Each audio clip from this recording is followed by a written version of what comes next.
नमस्कार, ये आकाशवाणी है। अभी आप मनोज कुमार शर्मा से समाचार सुनेंगे।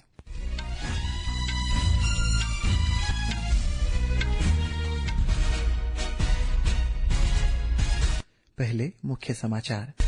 गृहमंत्री अमित शाह ने कहा, भारत अपनी रणनीतिक समुद्री स्थिति और मजबूत नौसैनिक क्षमताओं के कारण हिंद प्रशांत क्षेत्र और ग्लोबल साउथ के बीच एक महत्वपूर्ण सेतु का काम करता है। रक्षा मंत्री राजनाथ सिंह ने कहा, पिछले एक दशक में निजी क्षेत्र की भागीदारी से देश का रक्षा उत्पादन बढ़कर रिकॉर्ड 1.5 लाख करोड़ रुपए से अधिक हो गया है। सर्वोच्च न्यायालय ने डिजिटल अरेस्ट मामलों में दर्ज एफआईआर पर राज्यों और केंद्र शासित प्रदेशों से विवरण मांगा। छठ पूजा पर व्रती आज शाम अस्ताचलगामी सूर्य को अर्घ्य देंगे और चक्रवाती तूफान मोन्था बंगाल की खाड़ी में चेन्नई से 560 किलोमीटर पूर्व दक्षिण पूर्व में स्थित तूफान के कल तट से टकराने की आशंका से आंध्र प्रदेश, ओडिशा और तमिलनाडु में तैयारियां पूरी। अब समाचार विस्तार से। गृह और सहकारिता मंत्री अमित शाह ने कहा है कि भारत की समुद्री दृष्टिकोण सुरक्षा, स्थिरता और आत्मनिर्भरता पर आधारित है। श्री शाह ने आज मुंबई में भारतीय समुद्री सप्ताह के उद्घाटन कार्यक्रम में ये बात कही। उन्होंने कहा है कि हाल के वर्षों में किए गए व्यापक संरचनात्मक सुधारों से भारत एक मजबूत समुद्री शक्ति के रूप में सामने आया है।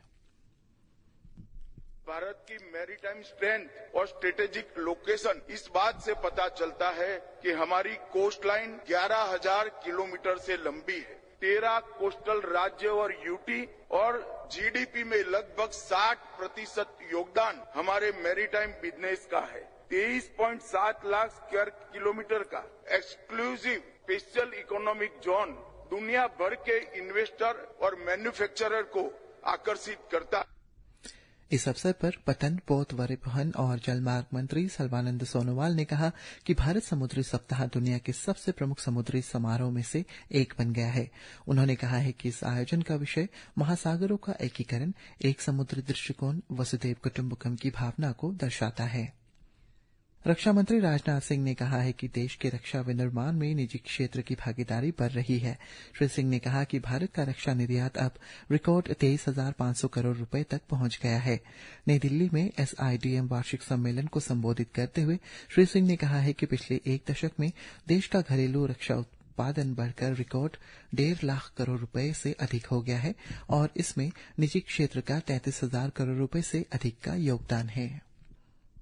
पिछले 10 वर्षों में आप सबने, पूरे डिफेंस से जुड़े हुए लोगों ने जो मेहनत की है, उसका परिणाम यह है कि हमारा डोमेस्टिक डिफेंस प्रोडक्शन जो 2014 में जहां अप्रॉक्सीमेटली 46,000 करोड़ था, अब वह 1.51 लाख करोड़ से अधिक पहुंच गया है। बड़ी बात यह है कि इसमें से 33,000 करोड़ रुपए से अधिक का कंट्रीब्यूशन प्राइवेट सेक्टर का। उपराष्ट्रपति सीपी राधाकृष्णन ने आज स्टेट हाउस में सेशल्स के नवनिर्वाचित उपराष्ट्रपति सेबेस्टियन पिल्ले से मुलाकात की। श्री राधाकृष्णन ने सोशल मीडिया पर एक पोस्ट में कहा है कि इस दौरान भारत सेशल्स का साझा विरासत, संस्कृति और लोगों के आपसी तालमेल पर आधारित बहुआयामी संबंधों पर चर्चा हुई है। विदेश मंत्री डॉक्टर सुब्रमण्यम जयशंकर ने आज कुआलालंपुर में आसिया बैठक से इतर न्यूजीलैंड के प्रधानमंत्री क्रिस्टोफर लक्सन के साथ मुलाकात की। उन्होंने द्विपक्षीय सहयोग को आगे बढ़ाने और एक स्वतंत्र और खुले हिंद प्रशांत क्षेत्र को विकसित करने की श्री लक्सन की प्रतिबद्धता का स्वागत किया। सर्वोच्च न्यायालय ने आज सभी राज्यों और केंद्र शासित प्रदेशों को नोटिस जारी कर डिजिटल अरेस्ट मामले पर उनके द्वारा दर्ज की गई प्राथमिकी का विवरण मांगा है। न्यायालय ने देश में बढ़ते डिजिटल अरेस्ट की घटनाओं को देखते हुए सभी मामलों की जांच केंद्रीय अन्वेषण ब्यूरो सीबीआई को सौंपने पर भी विचार किया है। सर्वोच्च न्यायालय ने देश भर में डिजिटल अरेस्ट के बढ़ते खतरे से निपटने के लिए स्वतः संज्ञान लेते हुए 17 अक्टूबर से इस मामले की सुनवाई कर रहा है। सेना आज 79वीं इन्फेंट्री दिवस मना रही है। यह दिन स्वतंत्रता भारत की पहली सैन्य कार्रवाई की स्मृति को मनाया जाता है, जब भारतीय सेना ने 27 अक्टूबर 1947 को कश्मीर घाटी में हुए पहले हमले को विफल कर दिया था। इस अवसर पर इन्फेंट्री के महानिदेशक लेफ्टिनेंट जनरल अजय कुमार ने सभी पूर्व सैनिकों और सेवारत इन्फेंट्री जवानों को हार्दिक बधाई दी। अपने संदेश में श्री कुमार ने उनके अटूट साहस और कर्तव्य के प्रति समर्पण की सराहना की। On this day, the nation pays tribute. आज के दिन राष्ट्र सेना के उन बहादुर जवानों के बलिदान को श्रद्धांजलि अर्पित करता है जिनकी वीरता और समर्पण ने हमारी स्वतंत्रता और संप्रभुता की रक्षा की है। हम सभी वीरों के परिवारों के प्रति कृतज्ञ हैं। मैं इस गौरवपूर्ण अवसर पर सेना के सभी पदों को अपनी शुभकामनाएं देता हूं और उनके भविष्य तथा राष्ट्र की सेवा में जारी प्रयासों की सफलता की कामना करता हूं। Success in their future endeavors in service to लोक आस्था के महापर्व छठ का आज तीसरा दिन है। खरना के बाद कल शाम से शुरू निर्जला उपवास में श्रद्धालु व्रती आज शाम अस्ताचलगामी सूर्य को अर्घ्य अर्पित कर रही है। कल उदयमयन सूर्य को अर्घ्य अर्पण के साथ ही 4 दिन का ये पावन अनुष्ठान संपन्न होगा। राष्ट्रपति द्रौपदी मुर्मू, उपराष्ट्रपति सीपी राधाकृष्णन, प्रधानमंत्री नरेंद्र मोदी और गृहमंत्री अमित शाह ने छठ पूजा की शुभकामनाएं दी है। राष्ट्रपति ने आशा व्यक्त की है कि छठ पर्व प्रत्येक के जीवन को सुख समृद्धि से पावन करे। उपराष्ट्रपति ने कहा है कि यह पर्व सभी को भगवान सूर्य और छठी मैया के प्रति कृतज्ञता व्यक्त करने का अवसर प्रदान करता है। सोशल मीडिया पोस्ट में प्रधानमंत्री ने डूबते सूर्य को अर्घ्य देने की परंपरा को अद्वितीय बताया है। सतर्कता जागरूकता सप्ताह 2025 आज से मनाया जा रहा है। इसका उद्देश्य देश में सार्वजनिक जीवन में ईमानदारी को बढ़ावा देना और भ्रष्टाचार मुक्त समाज का निर्माण करना है। इस सप्ताह का विषय है सतर्कता हमारी साझा जिम्मेदारी। ये शासन और लोक प्रशासन में नैतिकता और पारदर्शिता के प्रति अधिक संवेदनशीलता पैदा करने के लिए मनाया जाता है। चक्रवाती तूफान मोन्था बंगाल की खाड़ी में चेन्नई से 560 किलोमीटर की पूर्व दक्षिण पूर्व में स्थित है। भारतीय राष्ट्रीय महासागर सूचना सेवा केंद्र की नवीनतम अपडेट के अनुसार अगले 12 घंटे में बंगाल की खाड़ी से दक्षिण पश्चिम और उससे सटे पश्चिम मध्य भागों में पश्चिम उत्तर पश्चिम की ओर आगे बढ़ने की संभावना है। तूफान कल तक तट से टकराएगी और आशंका से आंध्र प्रदेश, ओडिशा और तमिलनाडु में तैयारियां पूरी कर ली गई है। एक रिपोर्ट।